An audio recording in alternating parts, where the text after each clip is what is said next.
Kan beberapa simpulan atau closing statement dari pertemuan kita hari ini. Ini kalau saya kuliah ini sekitar 6 SKS sampai 8 SKS. Lumayan capek. Jadi melawan ngantuk juga kan, juga terus kemudian menjaga biar kita tetap seger gitu kan. Oke? Bapak Ibu, ada hal yang penting sekali saya sampaikan kepada Bapak Ibu. Yang pertama adalah kalau kita mau membangun desa kita atau daerah tempat tinggal kita, lingkungan kita, yang pertama adalah niatkan benar-benar kita ingin membantu banyak orang, bukan membantu dinas pariwisata, bukan membantu pemerintah, tapi kita niat membantu umat atau membantu banyak orang sekitar kita aja dulu. Agar apa? Kehadiran kita, pemikiran kita, pergerakan kita itu berdampak kepada hidup orang banyak, membuat manfaat untuk orang banyak. Itu paling penting. Jadi itu modal dasar, karena itu akan menjadi modal sosial. Karena modal sosial itu jauh lebih berharga daripada modal uang. Enggak ada sama sekali. Iya kan?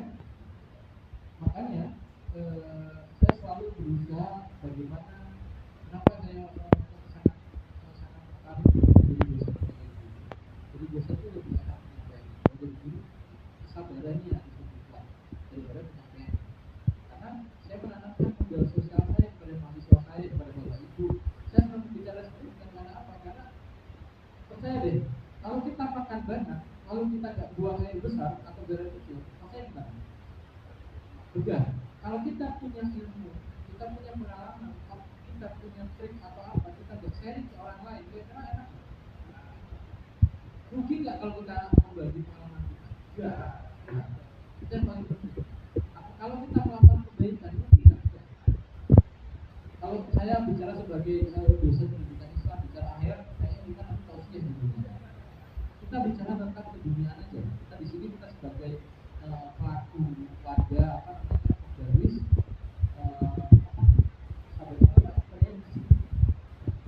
sadar wisata.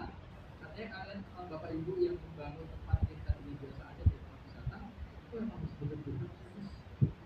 Benar-benar memang kalau dilihat modal sosial, itu adalah modal sosial itu menanam kebaikan dengan orang banyak.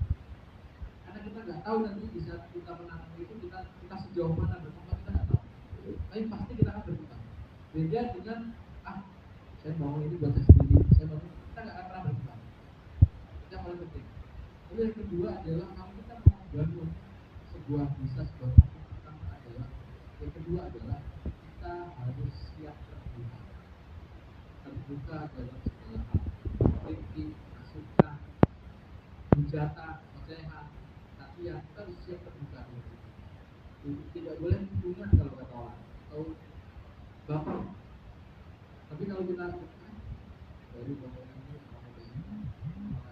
tidak berbeda. Karena apa? Menjadi orang baik, orang baik. Tapi menjadi orang yang membawa kebaikan. Di saat saudara bapak ibu ini baik, itu nggak ada yang bisa semua.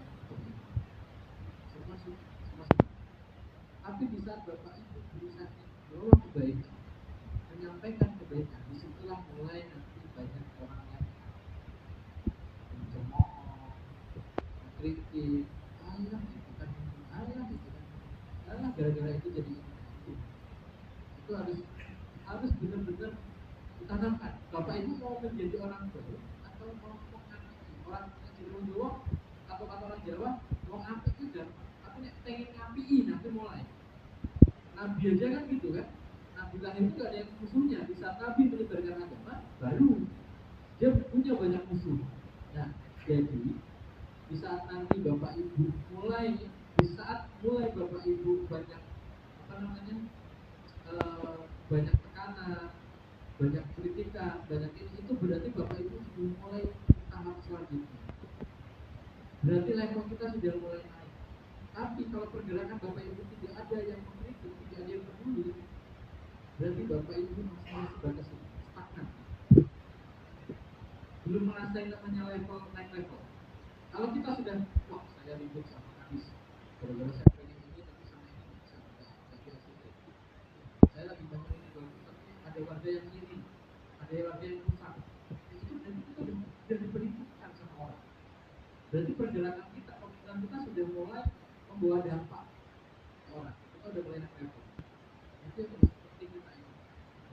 Jadi menjadi orang baik karena orang selalu membawa kebaikan itu bukan kata dia menjadi orang jelek.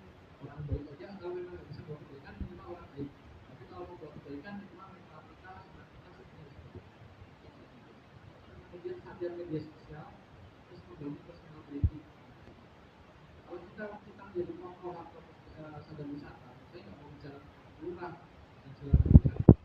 Kita harus menjaga personal branding kalau orang berwisata. Apapun yang kita lakukan harus dijaga.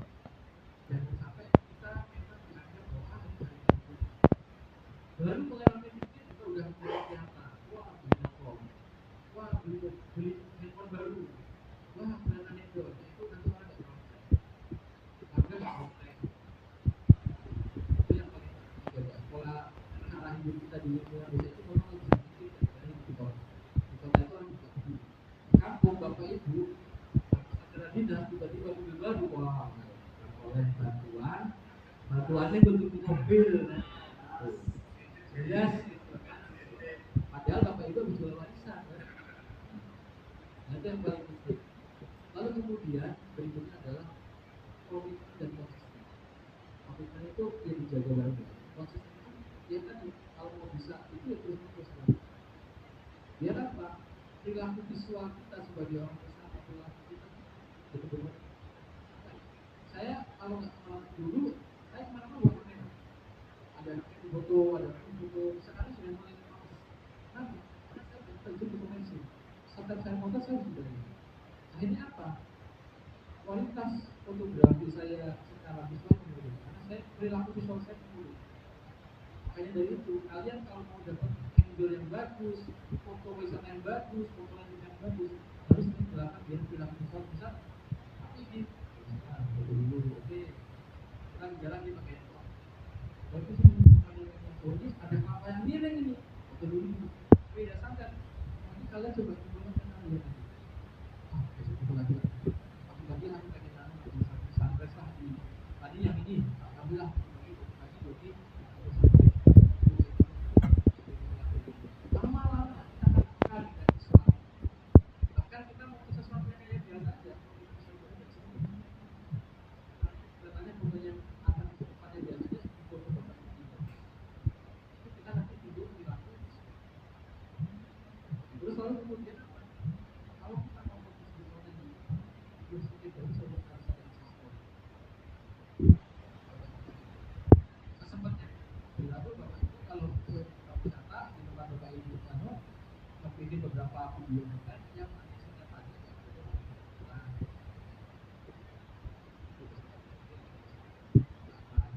walaupun itu biasanya kalau itu jangan hanya kontennya kalau pas ulah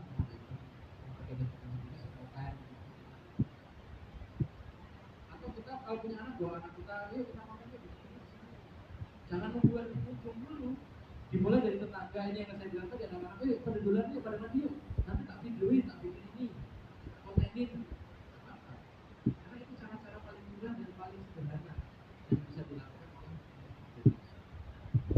atau mungkin ada gadis yang cakep nih cantik pinjemin baju apa namanya adat yang bagus nanti tak foto yuk nanti kita adain dulu ada namanya fotografer atau kolaborasi dengan rumah yang katanya besok di Jepara kan ada di Jepara ada event hunting kan bisa bener-bener kayak gitu jadi kita fotoin nanti upload ya filenya nanti tak kita posting tapi itu cukup ya karena anaknya juga udah gede saya gak serem kalau bilang itu bukan seremnya sama